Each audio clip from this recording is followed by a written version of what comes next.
What's going on, y'all? Well, I thought this was going to be the year I didn't get a new Veto bag, but like every year since 2016, they come out with that spring promotion, and I can't help myself. This Tech OTSC looked pretty darn cool, so I had to grab it. Almost wasn't going to do it, but then you got a free blackout TP4B, so I justified saying, oh, well, good, I have a backup for my TP4B I use every day for service. And so here we are. Now I'm thinking I might switch over to this from that. And if you look at it, we're going to move some stuff over here real quick because that's the best way, kind of what hits, what fits, way to show you what works in the bag and what doesn't. If you're first looking at it, it's got the same 4 pockets like the TP4B does. And it's about that same footprint, just a little bit bigger. Takes up about the same amount of space, not drastically any bigger or smaller. For size reference, that's the TPXL that everybody and their grandma's gone to. They're real popular right now. As you can see, mine, I didn't use it. It's just been sitting. But at first, yeah, cool.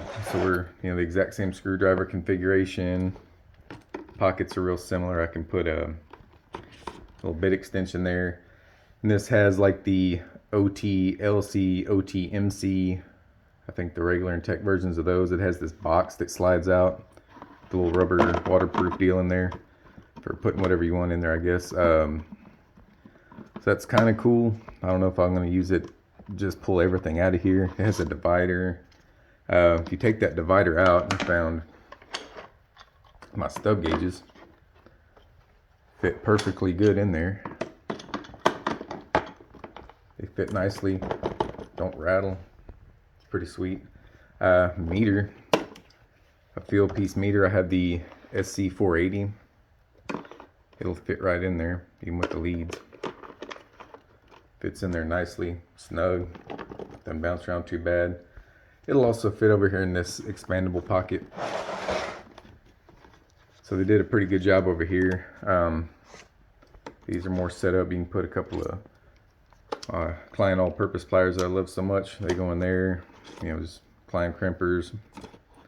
They fit in there. Meter fits in there real good. I'm not going to try to get the leads in there. There we go. So basically the big stuff, it all fits in there. It has a bunch of bit pockets on the outside, which those you can kind of see when you are looking at it online. And this side has some smaller pockets here. I put my little stubby screwdrivers in there earlier, kind of messing around with stuff before I started filming. Smaller pocket here. It's not very deep, that's the problem. You're not gonna be able to put like a your pliers or whatever in it. Maybe something like jumper wires or something will ride in there without falling out. That'd fit in there nicely. It's got the tape, stainless steel tape clip, Roger Brewer's favorite, the old tape clip. And then on this side, which I guess is the front because it says Veto, that little pocket where you can put, jumper wires, whatever inside there, and then your bit pocket so you don't lose those. It's got a bunch of these little guys on there. I'm assuming you could probably put a shoulder strap off those, or it's got the big D-rings on the side. I maybe wouldn't use that. I guess this is so you can move around with your little tape loop or whatever. It's got a single one over here. It's pretty sweet. So far I kind of like it, but here's what I don't like. Here's where I'm going to get a little critical, and I wish they had done it different. Let's pop that back on real quick. So if you'll notice, if the light's good enough, there's a center divider right here. So that means you can't put a hammer in there unless you put it in handle first, if you're the kind of guy that has to carry a hammer around with you. And the space you have right there looked like it would be real nice to put something like an iPad in there. But you can't, because you have that center divider. I can't even fit my larger Samsung. I have a S22 Ultra phone it won't fit in there. I tried it. My company work phone, it's a little cheapy Samsung. It'll fit in there, but that's about it. Now I see maybe it's an electrician style bag, and maybe it's geared more toward electricians. I don't think they carry around iPads a whole lot. HVAC, you use them for your wireless probes and, you know, doing your calls and different stuff. It will fit things like, you know, a big crescent wrench. That fits in there pretty nice actually, and it doesn't flop around. So I guess there's a good reason for having that divider. It was kind of disappointing because I was hoping to put a divided container for wire nuts and crimp-ons and stuff, or like one of their the pouches, the Veto pouches. Won't go in there. Bigger pouch even, you know, obviously that's not going to fit either. That'd be a little tight. I don't know, the subcompact, that's not going to fit in there, but that kind of sucks. Everybody's got their wireless probes nowadays. That's real popular. Those will kind of fit in there. Those will fit. Like I said, guys, I'm just putting a bunch of different stuff in here to give you an idea what's going to hit, what's going to fit, maybe before you pull the trigger on it like I did. So that was disappointing, and it is both sides. In case you're wondering, the other side also has this divider. Like I said, there's probably a good reason for it, because you can put bigger stuff in there. It won't flop around as much. But that was just a little disappointing. I don't know if you'd want to cut those things out of there if you're going to lose some of the rigidity of the bag by doing that. But if you got to really fit your iPad in there, you may have to just get in there with something and cut that out. I'm not too crazy about this handle style. It's like the same on the TPXL. It comes with, instead of a shoulder strap, but honestly, and I think most people would probably just rather use a shoulder strap, because I don't see squeezing my arm in there and carrying it that way. It seems a little tight underneath your armpit. But it has that, which is good and sturdy. I mean, it's nice. But yeah, I'd probably put I'd take my Husky shoulder strap and throw it on there, because it's got a lot more padding, because it's gonna be a little heavier. But yeah, I mean, you don't have to run, you know, if you don't have your stub gauges in there. Sure, I know what you're saying. Yeah, just pull all that out of there, Mike. Then you can put your iPad in there. That'll fit. All your wireless stuff will go in there. And your pouch, pretty darn close. Yeah, squeeze in there just fine. So yeah, if you lose that, and then you put your meter down here, and you know, you can stick the stub gauges. Oh well, they may fit in there. Not quite. They'd have to stick out a little bit, which is, I don't know about that. But anyway, so there's that. That'd be my critique on that. But like I said, I can see why they did that. Now the thing I can't see, and the biggest disappointment, as you can see out on my other bag, I have a lot of smaller tools in here that aren't going in these main pockets, like the screwdriver pockets, the pliers pockets, all this stuff over here. Like I said, I don't know if it's dark enough to see, but it's just smooth here. There's not like those little slots in here to stick stuff in.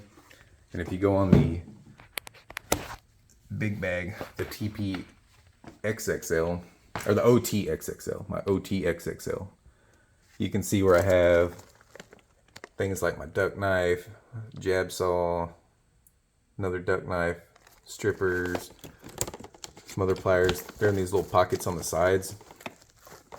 So even on this side, they are in here. I just don't use them on this one. But you can see these little slots in here. This does not have those slots. It just goes straight down to the bottom.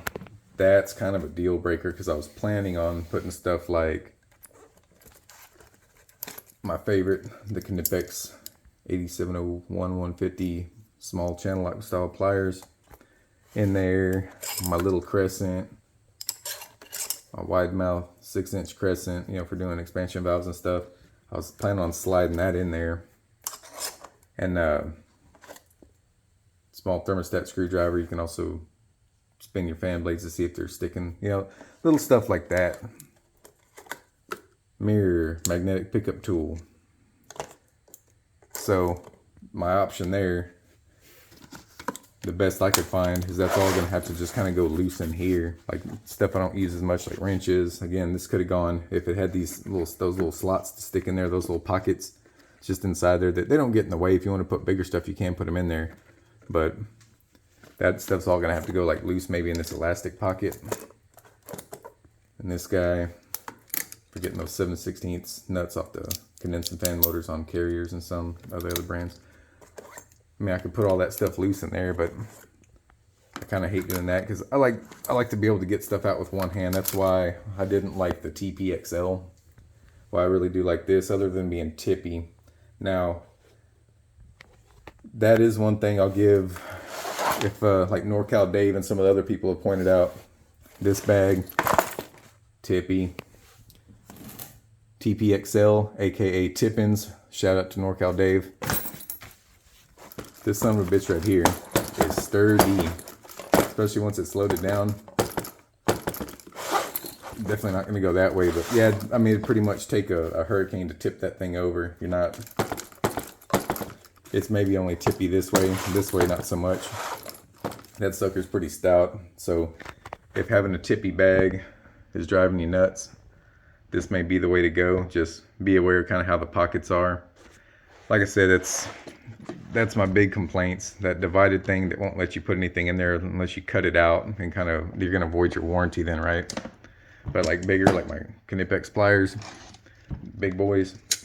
If I needed to carry a couple of 12-inch Knipex Cobras, man, badass for those. They don't really go anywhere.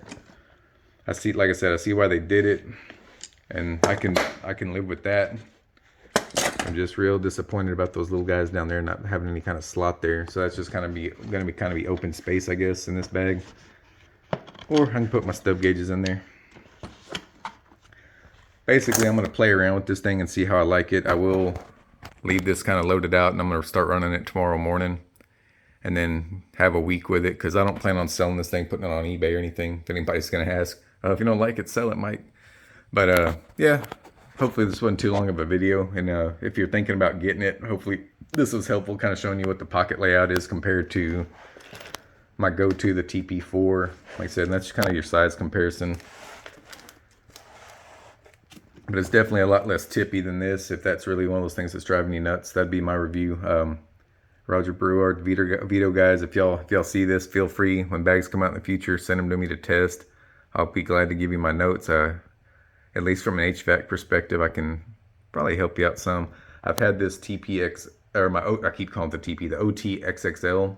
I've had that since 2016, and yeah, I'm glad they brought it back, because I see people online buying them, and it's really nice. So yeah, I've been a Veto guy ever since then. I got this and my MC bag when I first got into HVAC, and I've been a Veto fan ever since. So anyway, guys, hope this was helpful. Like and subscribe. See y'all later.